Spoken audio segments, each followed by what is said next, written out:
ورتل القرآن ترتيلا. السلام علیکم ورحمۃ اللہ وبرکاتہ. میں مفتی محمد طارق.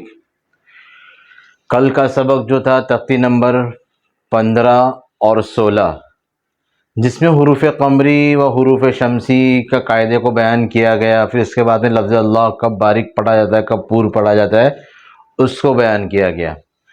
آج کا سبق جو ہے وہ ہے وقف کرنے کا بیان. وقف کسے کہتے ہیں؟ سب سے پہلے یہ سمجھے، وقف کہتے ہیں ٹھہرنے کو، رکنے کو. اتباع سمجھ میں آ گئی؟ سب سے پہلی چیز آپ نے قرآن کریم میں دیکھا ہوگا، ایسے گول گول بنا ہوا آتا ہے. یعنی یہاں سے قرآن کی آیت آتی پھر یہاں سے آتے آتے آپ یہاں پہ رک جاتے ہیں، آپ کو گول دکھے گا. پھر اس کے آگے جائیں گے تھوڑی دیر کے بعد پھر گول آئے گا. تو یہ جو گول آپ کو دکھ رہا ہے نا، اس کو کہتے ہیں آیت. کیا کہتے ہیں اس کو؟ آیت کہتے ہیں. آیت، ایسے گول نشان کو آیت کہتے ہیں. کلیئر؟ ایسے گول نشان کو آیت کہتے ہیں. اب جیسے اب آیت، جب ایسے گول نشان کو ہم لوگ آیت کہہ رہے تو یہاں پر قاعدہ کیا بنے گا؟ تو سب سے پہلے آپ سمجھے اعوذ باللہ من الشیطان الرجیم. رجیم. اب یہاں پہ ایسے گول نشان ہے. تو پہلے قاعدہ سمجھیے کہ ایسے گول نشان کو آیت کہتے ہیں. آیت کہتے ہیں. اب یہاں پر آدمی رک رہا ہے، جیسے زبر زیر پیش. یاد رکھنا، زبر زیر پیش، دو زیر اور دو پیش. میں نے دو زبر نہیں کہا، ٹھیک ہے؟ زبر زیر پیش، دو پیش اور دو زیر. ان پر اگر آپ آیت کریں گے تو یہ کیا بن جائیں گے؟ جزم بن جائیں گے. جیسے مثال کے طور پہ اعوذ باللہ من الشیطان الرجیم. می ہے، اصل میں کیا؟ رجی می. لیکن آیت کرنے کی وجہ سے یہ کیا بن گیا؟ جزم. من الشیطان الرجیم. دیکھو رجیم، میم ساکن بنا نا، حالانکہ کیا تھا؟ رجی می. اسی طرح بسم اللہ الرحمن الرحیم. یہاں پہ کیا ہے؟ رحیمی. آیت کرنے کی وجہ سے، یعنی رکنے کی وجہ سے، ایسے گول نشان پر رکنے کی وجہ سے، آیت کرنے کی وجہ سے زیر کیا بن گیا؟ جزم. اب اس کے بعد دوسری مثال لے لو زبر کی. الحمد رب العالمین. دیکھو عالمی نہ ہے اصل میں، لیکن آیت کرنے کی، عالمی نہ، آیت کرنے کی وجہ سے عالمین، رب العالمین. اب یہ کیا بن گیا؟ زبر جزم بن گیا. اور میں نے پہلے قاعدہ بتایا تھا، زبر زیر پیش، دو پیش دو زیر پر آیت کرنے سے کیا بن جائیں گے؟ یہ جزم بن جائیں گے. کلیئر ہو گئی بات؟ الحمدللہ رب العالمین، عالمین الرحمن الرحیم. اب آیت کریں گے تو الحمدللہ رب العالمین. کلیئر؟ اب نستعین، ایاک نعبد و ایاک نستعین اہدنا الصراط. نستعین، نون کے اوپر کیا آ رہا ہے یہاں پر؟ نستعین. آیت کرنے کی وجہ سے کیا بن گیا؟ نستعین. یہ پیش کیا بن جائے گا؟ جزم. نستعین. کلیئر؟ تو ہم قواعد کو سمجھیں گے کہ زبر زیر پیش، دو پیش اور دو زیر پر آیت کرنے کی وجہ سے کیا بن جاتے ہیں؟ جزم. اب پیش کی مثال، قل هو اللہ احد. اصل یہ ہے احد.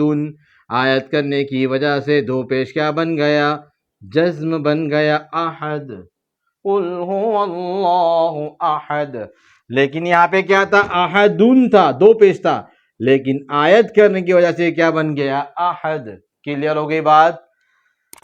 اب یہاں پر میں نے آپ کو زبر زیر پیش دو زیر تو بتایا، کیا نہیں بتایا تھا میں نے؟ دو زبر نہیں بتایا تھا۔ اب میں آپ کو ایک چیز یاد دلاتا ہوں، شاید آپ کو اگر یاد ہو، تختی نمبر 7 تنوین میں نے ایک جملہ کہا تھا کہ اس کو یاد رکھنا، با دو زبر بن۔ آیا یاد کچھ؟ اس الف کے بارے میں آپ کو کچھ بتایا جائے گا، یہ میں نے آپ کو یاد دلایا۔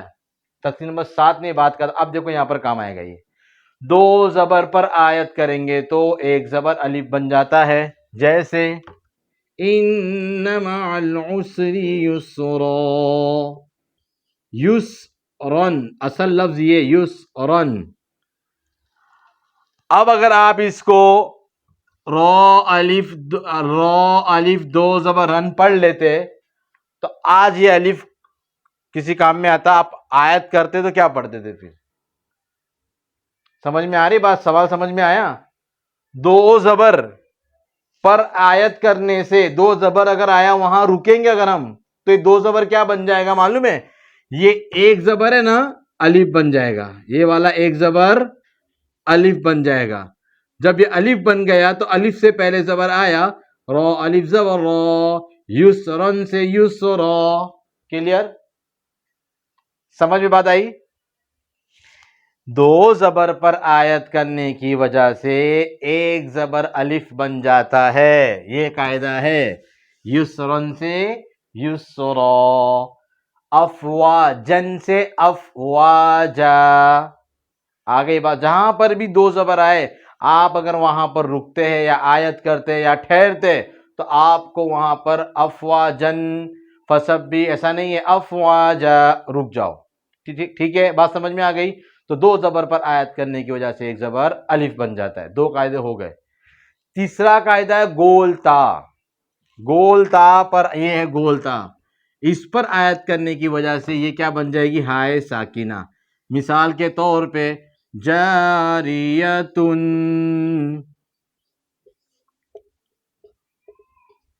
جاریتن، یہاں پر گولتا ہے لیکن آیت کیے فیہا عین جاریہ۔ دیکھو جاریہ، حالانکہ پڑھنا جاریت پڑھنا چاہیے تھا نا، لیکن نہیں پڑھ رہے، کیوں؟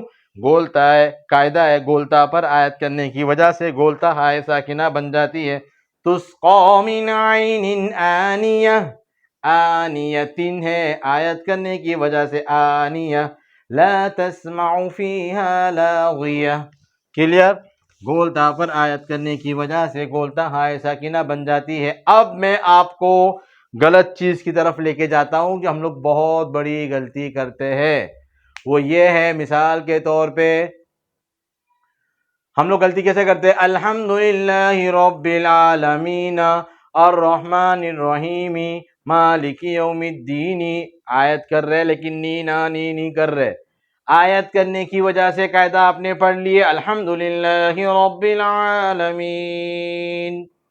الرحمن الرحیم مالک یوم الدین۔ دیکھیں یہاں پر سب جگہ زبر و زیر ہے، ایاک نعبد و ایاک نستعین، دیکھو سب جگہ جزم بن گیا۔ کلیئر؟ آپ جب بھی قرآن کھول کر پڑھو گے تو وقف جب کرو گے، ٹھہرو گے، تو آپ آخر والے کو جزم بنائیں گے، جس میں کیا ہے؟ زبر زیر پیش دو زیر، تو جزم بن جائیں گے۔ دو زبر اگر ہے تو وہ ایک الف بن جائے گا، اور اگر گولتا پر آپ آیت کریں گولتا ہائے ساکینہ بن جائے گی۔ تو یہ تھا آپ کا وقف کرنے کا قاعدہ، یعنی آیت کرنے سے کیا کیا حروف میں چینجنگ آئے گی، کیا کیا حرکات میں چینجنگ آئے گی، وہ بتایا گیا۔ کیا حرکات میں کیا چینجنگ آئی؟ زبر زیر پیش دو زیر کیا بن گئے؟ جزم بن گئے، برابر۔ دو زبر پر آیت کرنے سے زبر کیا بن گیا؟ الف بن گیا، برابر۔ گولتا پر آیت کرنے کی وجہ سے گولتا کیا بن گئی؟ ہائے ساکنہ بن گئی۔ تو یہ تو قاعدہ آپ کا ہو گیا وقف کے بیان میں، وقف کے متعلق۔ اس چیز کو آپ اچھے سے ذہن میں رکھیے کہ وقف آپ جب بھی کریں گے تو ان قواعد کا آپ خیال رکھیں گے۔ بہت آسان ہے، کوئی مشکل نہیں تھا۔